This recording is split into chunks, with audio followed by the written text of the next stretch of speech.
from the earliest days that I was in Amazon, I was really adamant about never having more than 25 keywords in a campaign or ad group.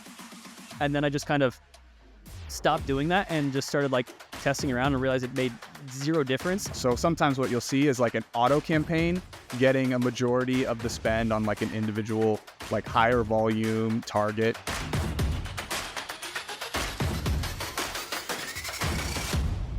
All right, welcome to this week's edition of That Amazon Ads podcast. As you can see, we've got our tinfoil hats on today. We're going to be going over another Amazon conspiracy theory around limiting the number of keywords in a campaign, and does it get you more impressions or not? And actually, we've got our tinfoil hats on, but I think, Stephen, we're going to be taking these off because we're going to bust this myth. That's right. Yeah, people always have their tinfoil hat conspiracies around how many keywords should you have in a campaign. Lots of debate. 5 keywords, 10 keywords, 25 keywords. Some people get really spicy. They'll allow you to go up to 50 keywords in a campaign, talking about how to maximize impressions, get as many clicks as possible. And Andrew, we're not in that camp, so we could just take these hats off. I think that's a good idea. And basically talk about the fact that it doesn't matter. And we're going to dive into, should you limit the number of keywords per campaign? And if so, how many keywords per campaign? So let's dive in. So this is actually a topic that we started to touch on gently back during the PPC debate, where we were discussing single keyword campaigns. Should you be using single keyword campaigns? And Andrew, I believe this was your observation about historically the limits of how many keywords you can have for campaigns started off as 100, and then like it moved down to 50. And then what happened after that? Yeah, so basically it just keeps going down. The recommendation went from 100 to 50 to 25 to 10. And I was like, oh, you know what? Let's just make it 3 for no reason. So yeah, it's been a long history of this conversation going around, like, should you be limiting it or not? But yeah, it's constantly changing. Everybody's changing the limit that they're going with every year. So yeah. And also the farthest that it can go is basically single keyword campaigns are the smallest amount you can have. And there are some people who advocate for basically only ever doing single keyword campaigns. I don't know that we've actually talked at length on that one. No, I don't know. Not you and I. Yeah, we were kind of refraining from our opinions on that. We did a little bit in the campaign structure. In the most recent episode on campaign structure, we did kind of touch on single keyword campaigns a bit. So you guys can go back and look up that one, the best campaign structures, if you missed that episode. So the reason why we're bringing this up now is largely because we've had lots of questions in our Discord. If you're not in the Discord yet, click the link below and you can join our free online community, share knowledge, ask questions with other PPCers.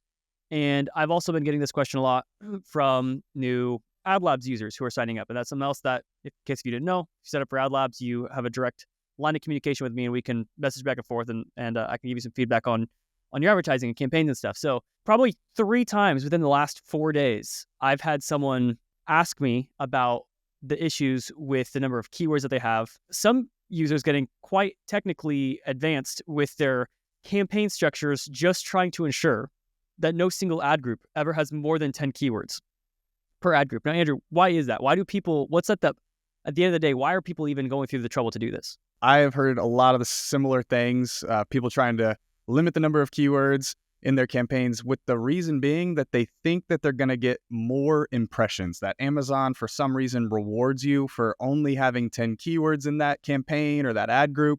A lot of times this stems from, people go into their campaigns and they see a whole bunch of keywords in there without any impressions, not a lot of spend, and only a handful of keywords actually receiving a majority of the budget. And so somebody in the Amazon space got crafty and thought that they would create a new marketing hook or whatever, and basically started telling people, oh, take those keywords, put them in their own campaign or their own ad group, and then those will start receiving adequate impressions, adequate budget.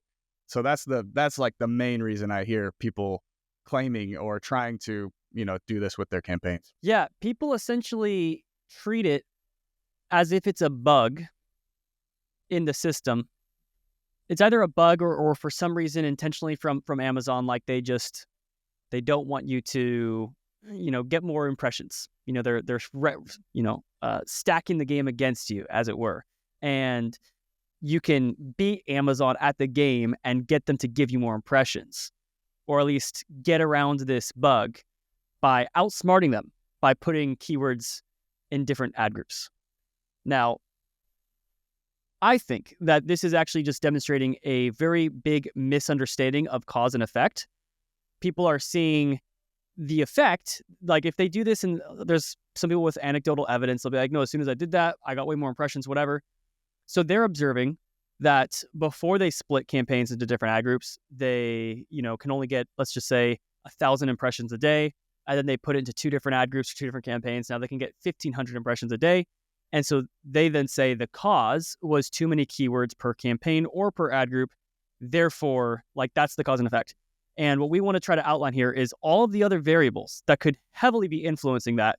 And because Andrew and I have tried ourselves to take campaigns, split them up into multiple campaigns or into multiple ad groups, whatever, and we get zero growth in impressions or clicks as a result of that. So in a moment, we're going to talk about the different variables that could impact why some people listen, probably a lot of our audience, honestly, why a lot of people listening to this or a lot of people in the space have had this experience that they can get more impressions by doing these weird tinfoil hat tactics. And the reason why Andrew and I have not had that experience. So we'll come back to that for what the key variables are between how we're managing ads versus how other people are managing ads that will create the actual difference. But before that, I want to take a step back and just imagine that you are a senior developer at Amazon working on the algorithm. Andrew's imagining deep on this one. He's been teleported into a new life that he once lived. You're a senior developer at Amazon. Okay, you're working on the algorithm for the advertising console. Your whole job just depends on basically doing 2 things. Everything that you do with this algorithm is trying to achieve one of 2 outcomes, ideally both outcomes. Number 1, you want to give the best possible shopping experience to consumers, meaning your algorithm should be putting the most relevant product for that keyword at the best price. So you want the best product at the best price that's giving the customer the most bang for buck and is high relevancy to that keyword, low return rate. That's going to be a great experience for the shopper. That's your first job. The second job that you're trying to accomplish is to make Amazon as much money as possible from advertising. The Amazon marketing products and giving people the ability to spend with them is one of the largest revenue generators for Amazon. I forget the actual stats, but it's their 3 largest revenue generators is Amazon Web Services, like cloud computing, Amazon Marketing Services, ads, and then of course just the retail sales.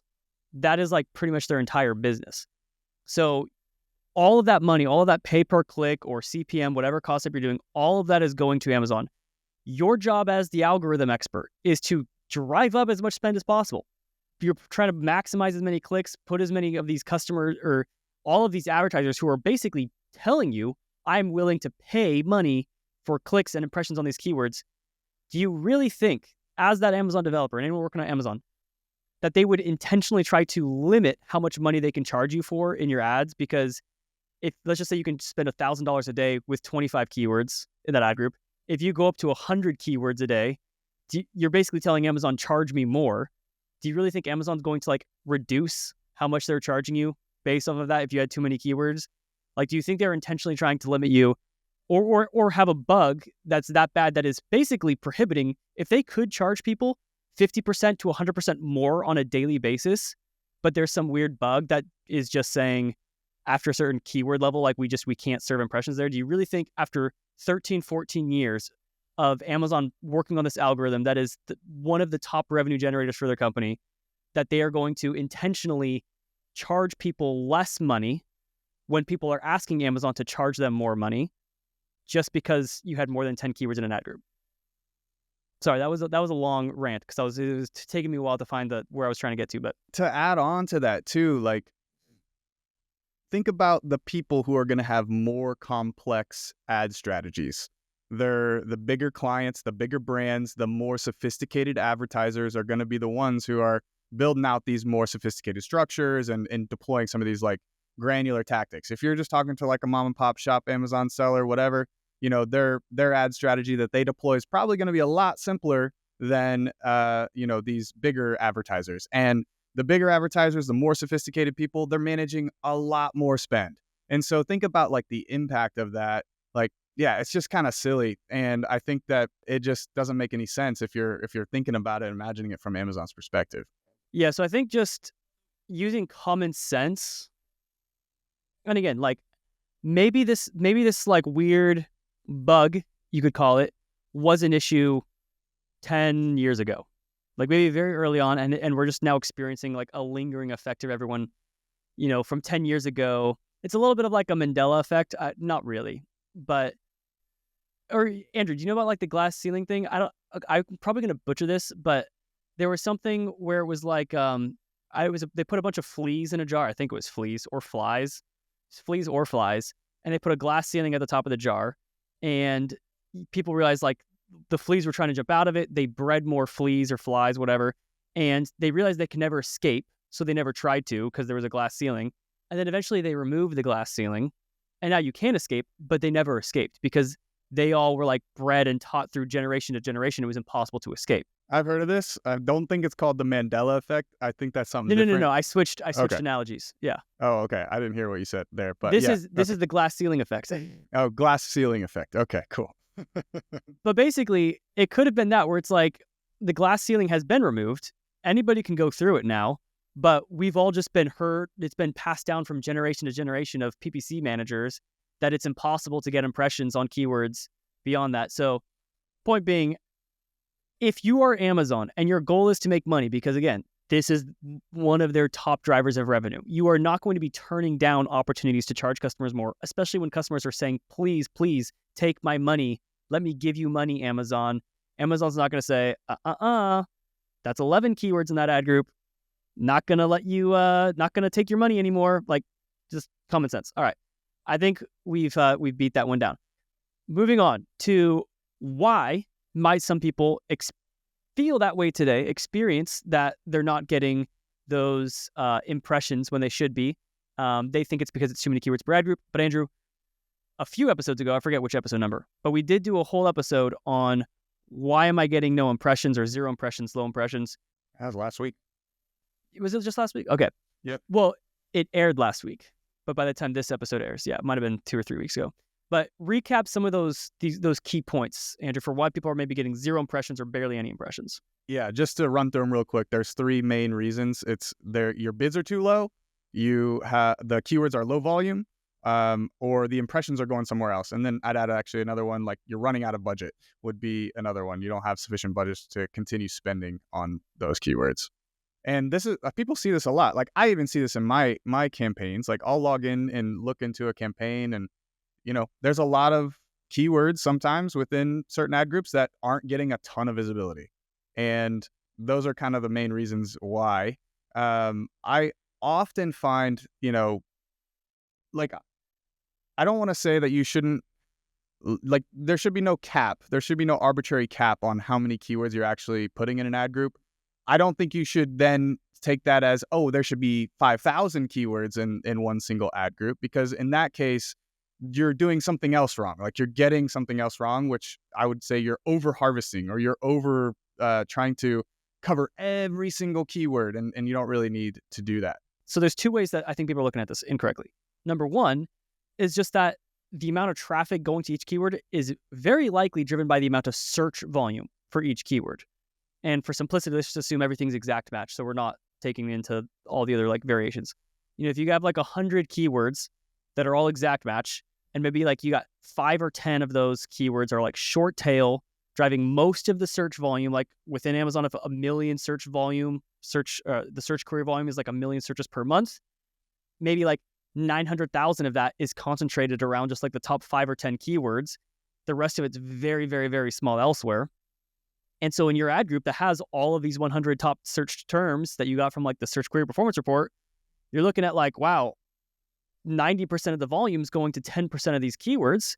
The other 90 are like getting percentage-wise relative to the ad group, they're getting nothing. So then what you do is you take those 90 out, you put them in a new ad group, and now in the new ad group, they're getting an equal amount of impressions, and you're like, wow, the problem is solved. But what you're mistaking here is you're just looking at their percentage of like impression or click volume relative to the total ad group, and not actually saying, did I get more impressions or more clicks? You're getting the same amount of impressions and clicks. You're just relative to everything else, because this is now a low volume ad group. It's more equally distributed because you took all of the keywords that were seemingly getting low volume as a percentage to the total are now in their own ad group, where now it seems like it's more equal. But you basically just segmented the ad groups by volume so that they would, as a percentage share of the total, they would be more equal, but you didn't actually get more impressions. I don't know if that made sense. I hope it did. That was very well said. I mean, people neglect the fact that there's only a handful of keywords for any given product that actually get searched on Amazon. Now, you certainly have long tail keywords that get searched here and there, but a vast majority is going to concentrate around 5, 10, 15 keywords for most products. And so, yeah, that's where the opportunity is. That's where the eyeballs are. That's what people are actually looking for. And so, yeah, that's where your spend's going to go. And if you do just like a quick look at, what are those top 5 or 10 keywords in the group that are getting the volume, go look up the search volume for those. And I guarantee they're higher than all of them. And I bet they're short tail. And I bet if you compare them to those long tail keywords, they're going to be a lot more. You're going to have a lot more search volume coming through the keywords that are getting the spend. Let's say someone now has the experience that they took those 90 keywords that were lower volume and they move it over to a new ad group. And let's say before they were getting literally zero clicks, and they move it into a new ad group, and now they're getting 10, 20, 30 clicks, on each keyword. And they would say, see, I went from 0 traffic to now a lot more traffic. So we can address that one as well.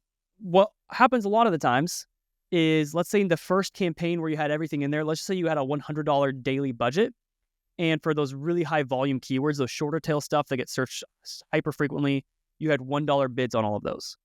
And let's just say by like 9 a.m. or 10 a.m. Pacific time, those short tail items, you got hit 100 times. Like those queries came through 100 times. You got 100 clicks. You spent the whole budget. Budget is now paused. And the campaign is now paused. So now, as the rest of the day goes on and these lower volume search queries come through, your campaign's shut off. So you're not getting any impressions or clicks for anything else for the rest of the day. And then by the time a whole week passes, you come back in, you go in at 9 a.m. The campaign's not out of budget yet. So from your perspective, signing in on a Friday at 9 a.m., campaign's still alive. It's not out of budget yet. You look at the last 7 days and you see all the spend just went to like the top 2 or 3 keywords. Everything else got no spend. And you're not checking the budgeting tab. You're not realizing that this campaign was on average only in budget 50% of the time or less. Because from your limited perspective of what you're seeing right now in the ad console, it looks like it's doing just fine. And it must just be that there were 12 keywords in here. And that's why these keywords didn't get any traffic. So you're going to move into a separate campaign with a separate budget. So now even after the first campaign runs out of budget midday, you still have the budget to go after the long tail keywords. And that's why you start getting more impressions then. Yeah. So it's just a failure to properly manage budgets. And if you want to learn more about how to actually manage your budgets and all that, we just did an episode a couple episodes back talking all about that. So go back and watch that. Now, another thing too that has to be considered is like sometimes people will have keywords in a manual campaign. They'll be trying to, grow visibility on that, and they're not having much luck. I mentioned before, low bids. So that's another issue with low impressions. If your bids are too low, you're not going to get impressions.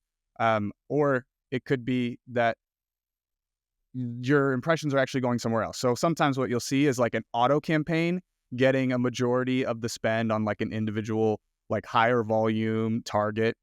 And your bids are just higher in that auto campaign than they are in the manual campaign. And so you just got to pay attention with where those impressions are actually going. Sometimes they're hidden a little bit underneath like broader match types and things like auto campaigns. So you got to make sure that those impressions aren't just going elsewhere. And that's why you're not getting as many impressions on those keywords. Yeah, this episode actually piggybacks nicely off of the last like 2 or 3 episodes we did. We talked about managing budgets. I think that was actually, I forget when that was. Yeah, that was in January. Honestly, this is the first episode we're recording in January after taking a few weeks off. The other episodes that were released in January, we recorded at the beginning of December. So that's why we're a bit more confused on episode order. But the episodes on why we're getting 0 impressions, how to manage budgets, and campaign structure. Those 3 episodes, we will make sure that we link those in the description as well, so you can more easily find them. And this episode just is really piecing a lot of those things together. But I think the over harvesting example is another great one. So let's actually consider this. Let's say you have the phrase match tennis rackets, and you're bidding. Before you say that, somebody the other day asked me if I play tennis, because they were like, "You talk about tennis rackets all the time," and I was like, "No, I don't play tennis. Do you play tennis?"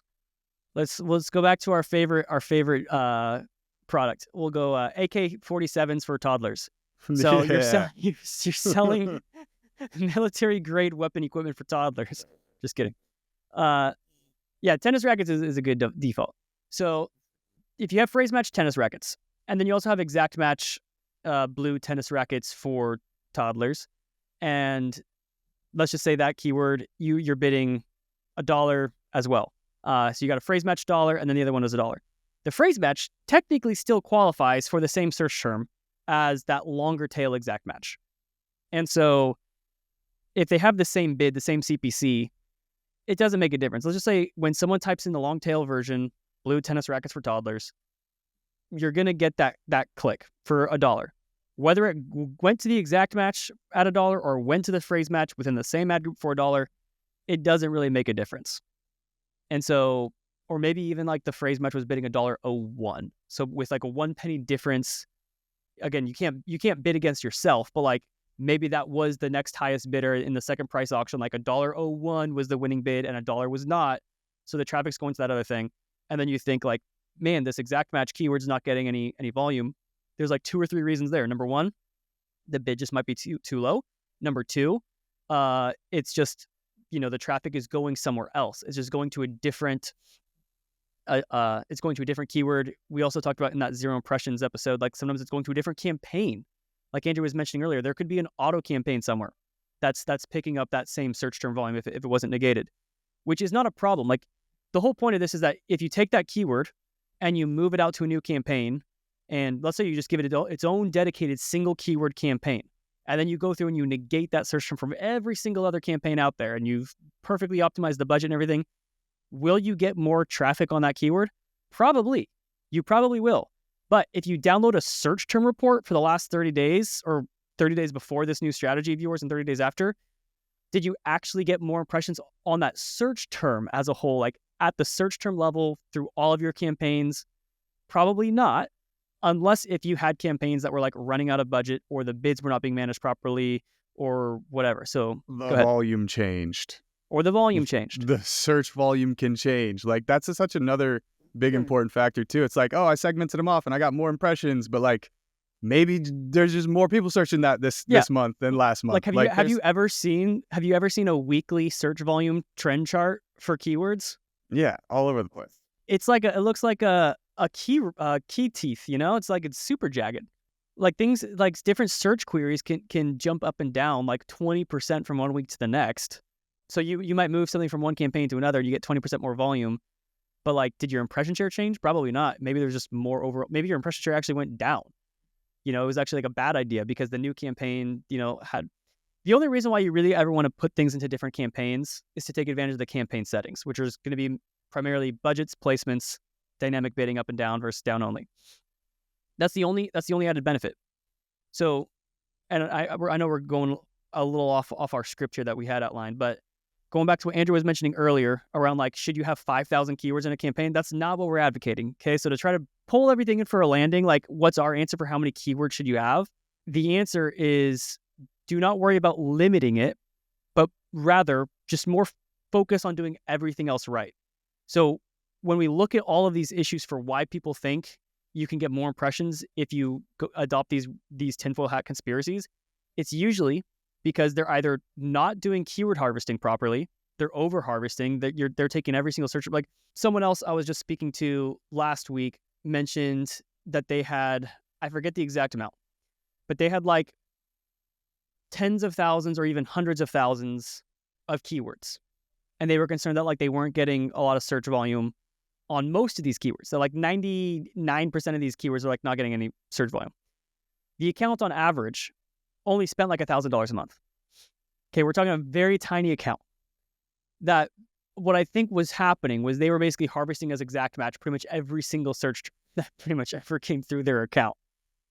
And what you'll end up finding is that like the whole 80-20, 90-10 rule, like you're always going to have that. Just because you move things from one campaign to another, it might look at an individual campaign or ad group level, might look more evenly distributed. But if you ever look at the entire account level, you're always going to have most of the volume going to a small amount of keywords.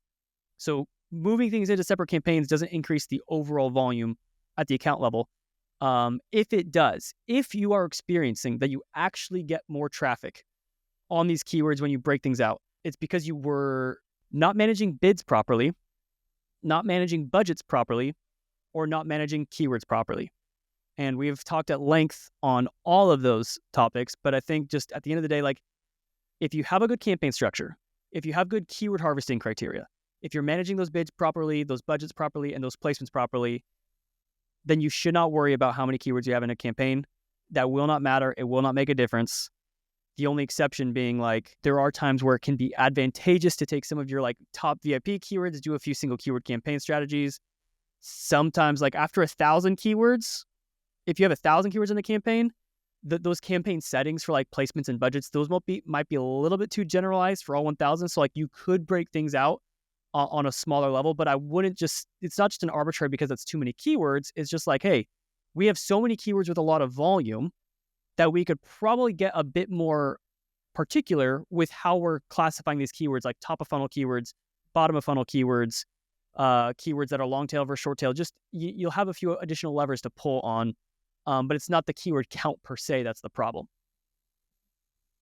I hope that made sense. Andrew, I'll let you throw in your concluding thoughts as well. Yeah, I mean, at the end of the day, it's pretty much just keywords, bids, and budgets. And if you're doing the right things, like the stuff that we're teaching you, we feel is the right things. And in most cases, the accounts that I look at are doing none of them right, or maybe one or two of them right. Like there's always like a lot of other issues at play in accounts and misconceptions and all that type of stuff going on. And it's not that Amazon has a glitch or anything like that. Like it's pretty much just a mismanagement of one of those three areas. And if you can get those things right, like you're going to be maximizing the visibility and the sales and all that within your given targets on Amazon. So, I mean, that's pretty much all I got. And we might have made some enemies, so feel free to, comment your disagreements below, come at us. But I'm really glad we finally got a chance to record this because it's been like, we've been podcasting now for a year and a half, and we never actually addressed this topic at length as we did now. And yeah, I'm glad because I feel like I hope that was helpful. I just know that we've from the earliest days that I was in Amazon, I was really adamant about never having more than 25 keywords in a campaign or ad group, and then I just kind of stopped doing that and just started like testing around and realized it made zero difference. Any of the times that it did make a difference could be tracked down to basically campaigns running out of budget before the low volume stuff actually got a chance to spend. I've done it too. Like I, at least wanted to test it out. Like we always recommend testing the theory. I've done this on my own accounts and broke out. Like I'd have, I basically would label the campaigns like group 1, group 2, group 3, group 4. I'd predefine what those keywords were and put them into an individual campaign. And, the only thing that really did was create added complexity for myself. It made it more difficult to manage. And the main thing that it really made tough was doing keyword harvesting. So then like when I'm starting to harvest keywords, I got to create a whole other campaign. And then I got to make sure that I'm not already targeting those other keywords somewhere else. And then I can decide, to harvest things. Whereas it can be a lot simpler than that. If you do kind of generalize a little bit. So that's kind of that spectrum of aggregation, segregation that we've talked about so many times that I've seen at play. But yeah, I've done it. It just creates additional complexity that's unnecessary. Yeah, and we probably need to do another episode on harvesting because I can't emphasize enough the problem of over harvesting, which is like if you just take any keyword that ever had one sale, if that's the end of your criteria, like did it drive one order, harvest it. The amount of low volume keywords you're probably inadvertently pulling in is extraordinary and is going to be causing a lot of problems down the road for you. So the harvesting criteria should be, it is a relevant keyword with decent volume and a proven rate of success, proven track record of like driving sales. That's the summary, but we'll do another episode really diving into all of that. Anything outside of that, you're probably over harvesting, and it's causing these weird zero impression items and death by 1,000 cuts, which is another topic we got to cover off on. So thank you guys for tuning in. We got lots to do this year, it seems, in terms of topics and coverage. So let us know what you want us to cover. Don't forget to like and subscribe, and we'll see you guys next time on That Amazon Ads podcast.